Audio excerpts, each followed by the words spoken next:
Magandang umaga sa inyong lahat.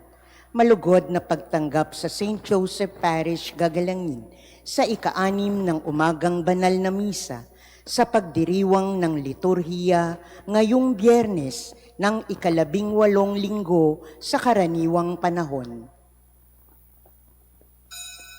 Tumayo po ang lahat at tayo'y makiisa sa banal na misa na pamumunuan ng ating kura paroko, Reverendo Padre Douglas D. Badong.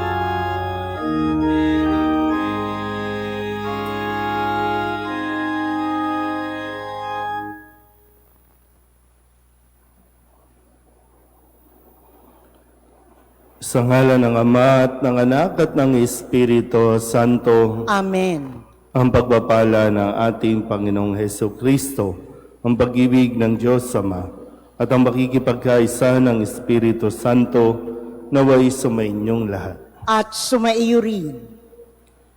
Mga kapatid, aminin natin ating mga kasalanan upang tayo'y maging marapat gumanap sa banal na pagdiriwang. Inaamin ko sa mga pangyarihang Diyos at sa inyo mga kapatid, na lubha akong nagkasala sa isip, sa salita at sa gawa, at sa aking pagkukulang. Kaya isinasamo ko sa mahal na Birheng Maria, sa lahat ng mga anghel at mga banal, at sa inyo mga kapatid, na ako'y panalangin sa Panginoong ating Diyos. Kawan tayo na makapangyarihang Diyos, patawarin tayo sa ating mga kasalanan at patnubayan tayo sa buhay na walang hanggan. Amen. Panginoon, kaawaan mo kami. Panginoon, kaawaan mo kami. Kristo, kaawaan mo kami. Kristo, kaawaan mo kami. Panginoon, kaawaan mo kami. Panginoon, kaawaan mo kami. Manalangin tayo. Ama naming makapangyarihan, manatili kang kapiling ng iyong sambayanan na iyong laging kinahabagan at pinagbibigyan upang ang itinampok ng iyong pamumuno at pagsubaybay ay muli mong ikalugod at panatilihin mong kinalulugdan sa pamamagitan ni Hesukristo kasama ng Espiritu Santo magpasawalang hanggan. Amen. Pagbasa mula sa aklat ng mga bilang. Noong mga araw na iyon, ang mga Israelitay nakarating sa ilang ng Zin at tumigil sa Kades. Doon namatay at inilibing si Miriam. Wala silang makuhang tubig doon, kaya nag-usap-usap sila laban kina Moises at Aaron. Sinabi nila, mabuti pa'y namatay na kami sa harap ng toldang tipanan kasama ng iba naming mga kapatid. Bakit pa ninyo kami dinala rito? Upang patayin pati ang aming mga hayop. Bakit ninyo kami inalis ng Ehipto at dinala sa disyertong ito na wala kahit isang butil na pagkain? Ni walang igos, ubas o granada, wala man lang tubig. Nagpunta sina Moises at Aaron sa harap ng toldang tipanan at nagpatira pa. Napakita naman sa kanila ang kaningingan ng Panginoon.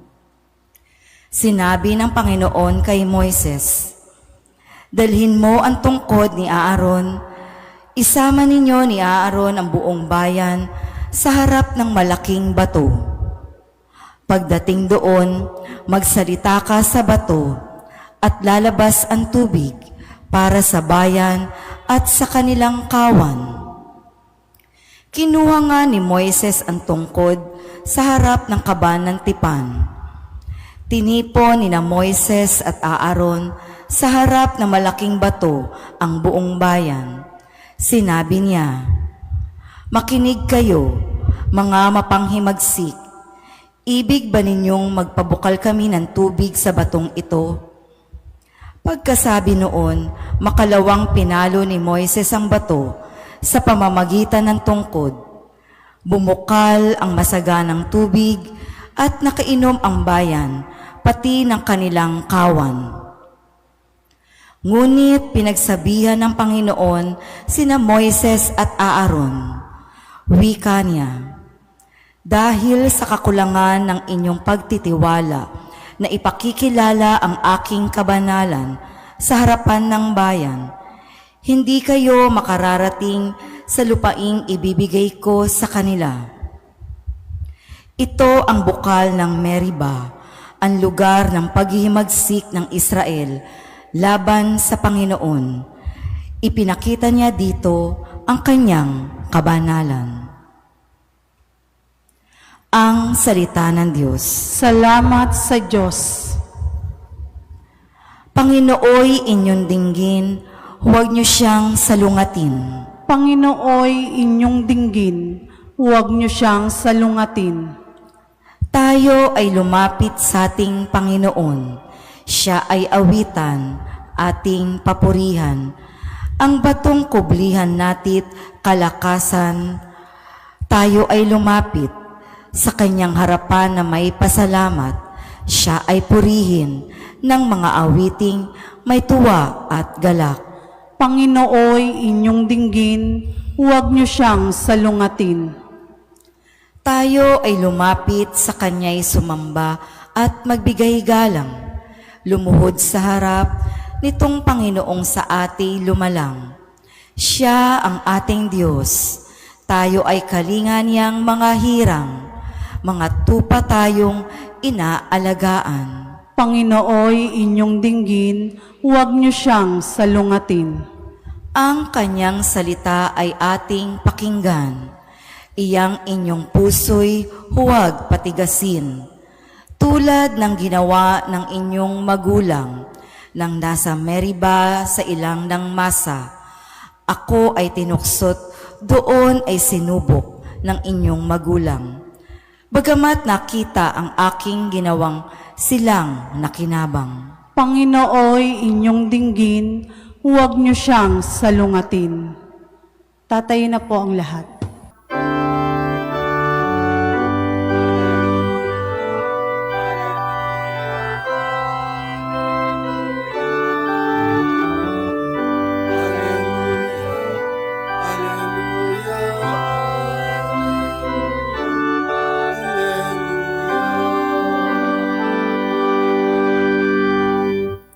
Sumainyo ang Panginoon. At sumaiyo rin Ang mabuting balita ng Panginoon ayon kay San Mateo.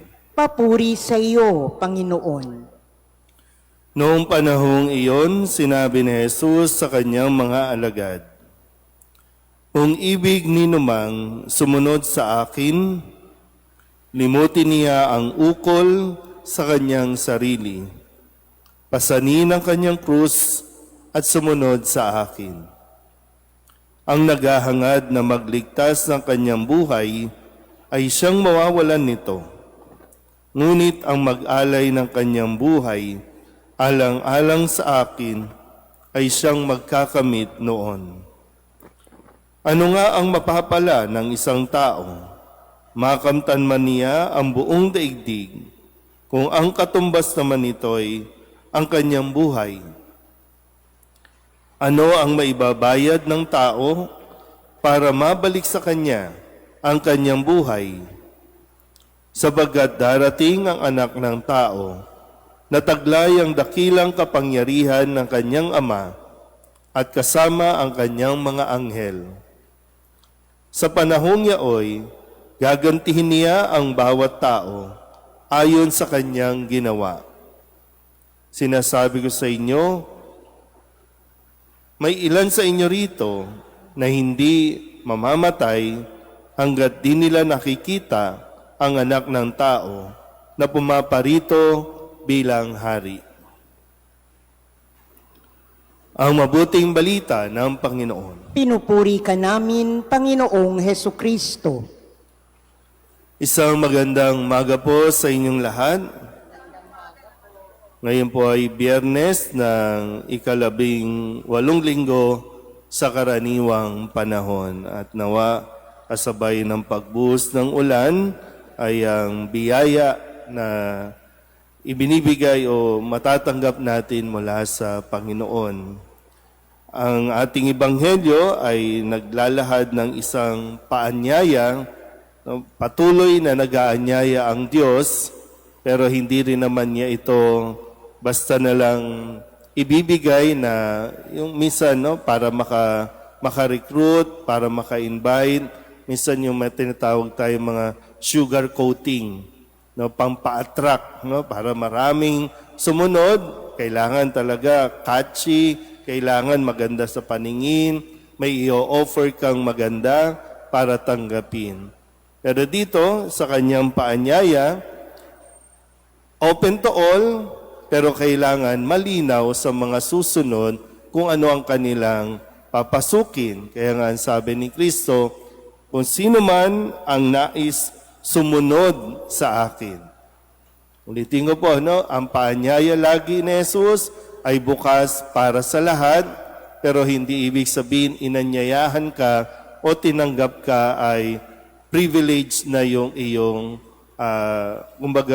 iisipin na maswerte ka kasi sumunod ka sa Kanya, marami kang benefits kapag sumunod ka sa Kanya, pero kabaliktaran kasi ang narinig natin mula sa ating Panginoon na kailangan natin pag-isipan ng mabuti. Kasi kung sino man ang gustong sumunod sa akin, limutin ang ukol sa kanyang sarili.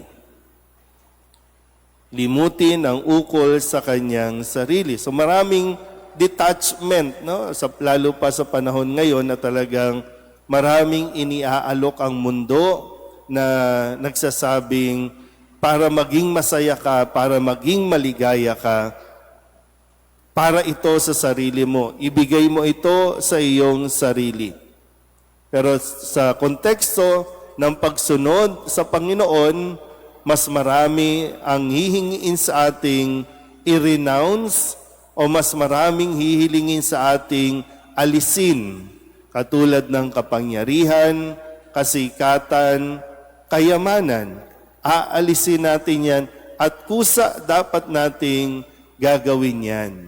Kaya ang isang palatandaan po na talagang handa tayong sumunod ay yung kahit na nawawala o inaalis natin ang mga bagay na pinangarap natin at gustong-gusto natin, na kahit mawala yan, yung pakiramdam na masaya ka pa rin sa iyong ginagawa, lalo tigit sa paglilingkod sa Panginoon, sa pagsunod sa Kanya, sa tingin ko, nasa tamang track tayo.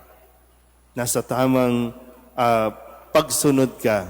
Kasi minsan, naglilingkod ka, pero marami ka namang reklamo. Naglilingkod ka, pero marami kang hinihingi sa Diyos. May inalis ka, pero ito naman yung mga demands mo. Pakatandaan natin na sinabi naman ni Kristo, na kung sino man ang lumilimot na kanyang sarili, hindi naman ito nakakalimutan ng Diyos.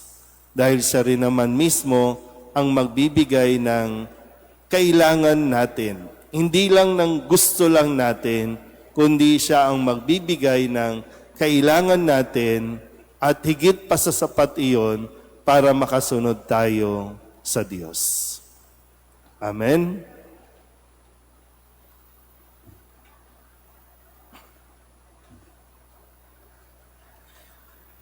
Sa pamamagitan ng paglimot ng sarili, pinapasan natin ang ating krus sa araw-araw sa pagsunod sa yapak ng ating Panginoon.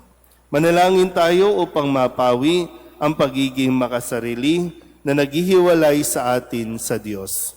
Ang ating itutugon, Panginoon, dinggin mo ang aming panalangin. Panginoon, dinggin mo ang aming panalangin. Ang Santo Papa at mga obispo naway pasanin ang kanilang krus ng pastoral na pagkalinga at tungkulin na walang makasariling sakripisyo. Manalangin tayo sa Panginoon. Panginoon, dinggin mo ang aming panalangin. Ang lahat ng tumanggap ng bigat ng tungkuling publiko naway lumago sa pag-ibig ng Diyos sa pamamagitan ng kanilang responsable, totoo at malinis na pagsasagawa ng kanilang mga tungkulin. Manalangin tayo sa Panginoon. Panginoon, dinggin mo ang aming panalangin. Buong puso nawa nating suportahan ang pagsulong ng katotohanan at labanan ang patagong impluensya ng kasamaan. Manalangin tayo sa Panginoon. Panginoon, dinggin mo ang aming panalangin. Ang mga biktima ng opresyon naway magtamo ng katarungan, kalayaan at kapayapaan. Manalangin tayo sa Panginoon. Panginoon, dinggin mo ang aming panalangin. Upang mamayani ang kapayapaan sa gitnang silangan at sa buong mundo at ipag-adya nawa ang sangkatauhan sa karahasan, kasakiman at pang-aabuso ng kapangyarihan na nagdudulot ng paghihirap at kamatayan sa marami. Manalangin tayo sa Panginoon. Panginoon, dinggin mo ang aming panalangin. Upang ang lahat ng mga nagdurusa dahil sa kalupitan ng digmaan ay daglian ng makaranas ng kapayapaan at mabuhay ng may kapanatagan at kalayaan. Manalangin tayo sa Panginoon. Panginoon, dinggin mo ang aming panalangin. Ang mga nagdusa at namatay para sa pananampalataya, naway umani ng makalangit na gantimpala. Manalangin tayo sa Panginoon. Panginoon, dinggin mo ang aming panalangin. Idulog din natin sa Panginoon ang ating mga personal na kahilingan at mga panalangin para sa ating mga pamilya, kasama din ang mga kahilingan ng mga nanonood sa online. Lahat ng mga misang pasasalamat, special na intensyon, agarang paggaling ng mga may sakit, tang lahat ng mga kaluluwa na hiniling na ipagdasal sa misang ito.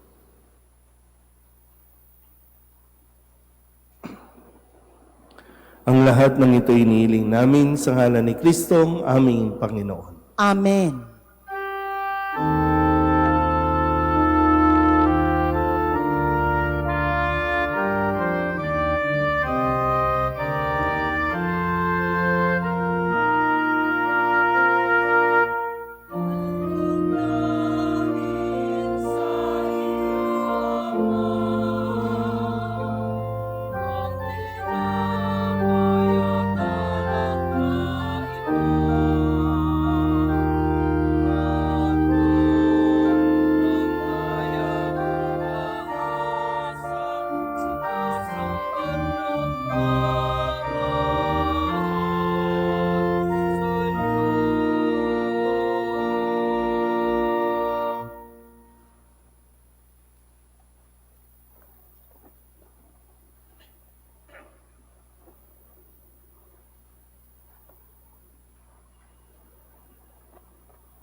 Manalangin kayo mga kapatid upang paghahain natin ay kalugdan ng Diyos amang makapangyarihan. Tanggapin nawa ng Panginoon itong paghahain sa iyong mga kamay, sa kapurihan niya at karangalan, sa ating kapakinabangan at sa buong sambayanan niyang banal.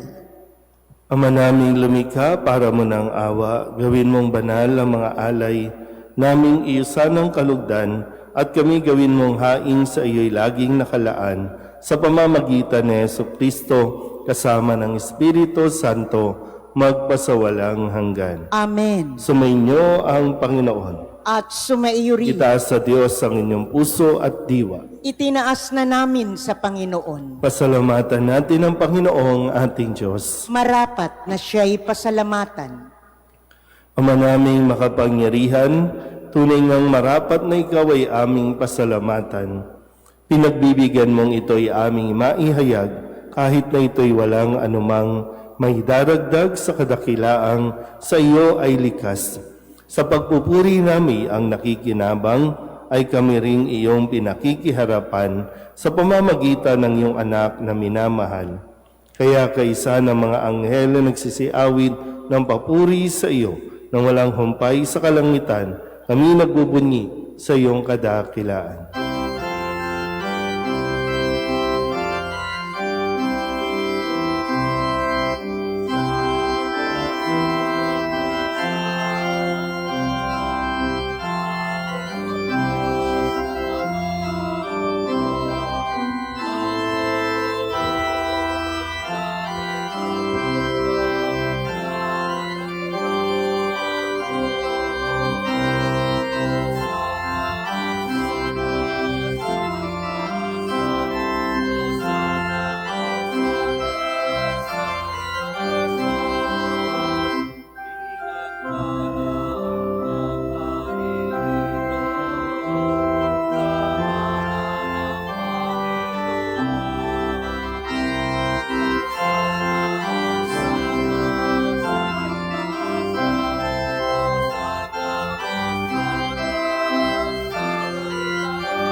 Ama naming banal, gawang bukal ng tanang kabanalan. Kaya't sa pamamagitan ng iyong Espiritu, gawin mong banal ang mga kaloob na ito upang para sa aming maging katawan at dugo ng aming Panginoong Heso Kristo. Bago niya pinagtiis ang kusang loob na maging handog, inawakan niya ang tinapay, inasalamatan kaniya, pinaghati-hati niya iyon, iniabot sa kanyang mga alagad at sinabi, "Tanggapin ninyong lahat ito at kanin, ito ang aking katawan na iahandog para sa inyo."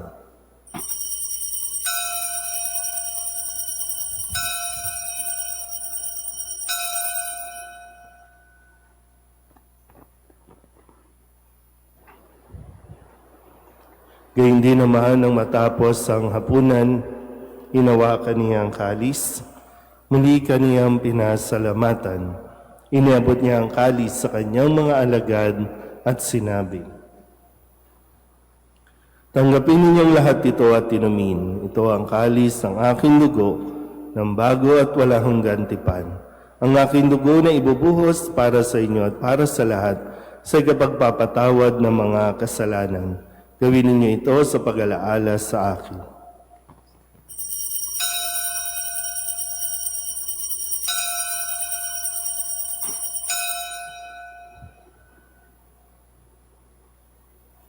Ipagbunyi natin ang misteryo ng pananampalataya.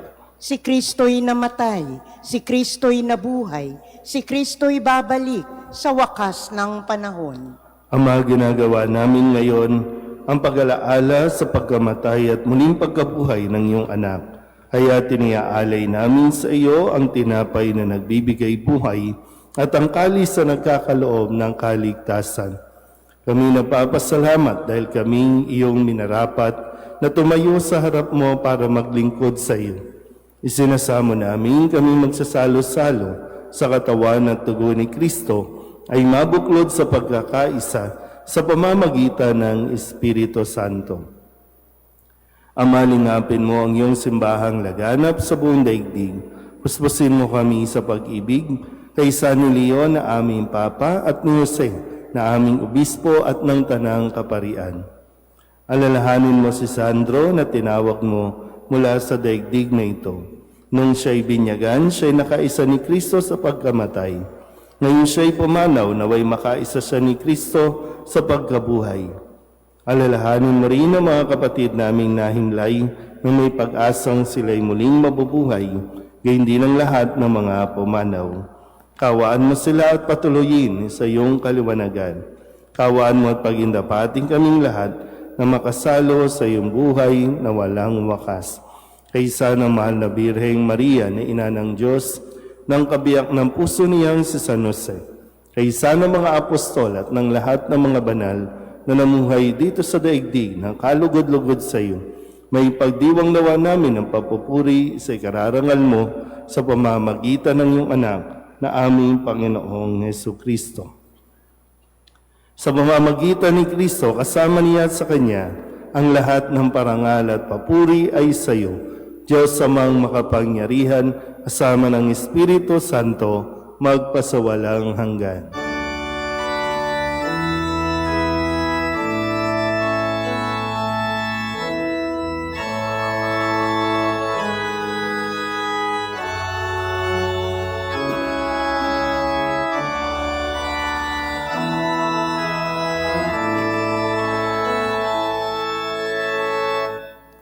Sa tagabili ng manakagagaling na utos at turo ni Jesus sa Panginoon natin at Diyos, ipahayag natin ang lakas loob.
Hinihiling namin kami iadya sa lahat ng masama, pagkalooban ng kapayapaan araw-araw, ligtas sa kasalanan at ilayo sa lahat ng kapahamakan, samantalang aming pinananabikan ang dakilang araw ng pagpapahayag ng tagapagligtas naming si Hesu Kristo. Sapagkat iyo ang kaharian at ang kapangyarihan at ang kapurihan magpakailanman. Amen. Panginoong Hesu Kristo, sinabi mo sa iyong mga apostol, kapayapaan ang iniiwan ko sa inyo, ang aking kapayapaan ang binibigay ko sa inyo. Tunghayan mo ang aming pananampalataya at huwag ang aming mga pagkakasala. Pagkalooban mo kami na kapayapaan at pagkakaisa ayon sa iyong kalooban, kasama ng Espiritu Santo, magpasawalang hanggan. Amen. Ang kapayapaan ng Panginoon ay laging sumainyo. At sumaiyo rin. Magbigayan tayo ng kapayapaan sa isa't isa. Kordero ng Diyos na nag-aalis ng mga kasalanan ng sanlibutan, maawa ka sa amin. Kordero ng Diyos na nag-aalis ng mga kasalanan ng sanlibutan, maawa ka sa amin. Kordero ng Diyos na nag-aalis ng mga kasalanan ng sanlibutan, ipagkaloob mo sa amin ang kapayapaan. Ito ang kordero ng Diyos. Ito nag-aalis ng kasalanan ng sanlibutan. Mapalad ang mga inaanyayahan sa kanyang piging. Panginoon, hindi ako karapat-dapat na magpatuloy sa iyo, ngunit sa isang salita mo lamang ay gagaling na ako.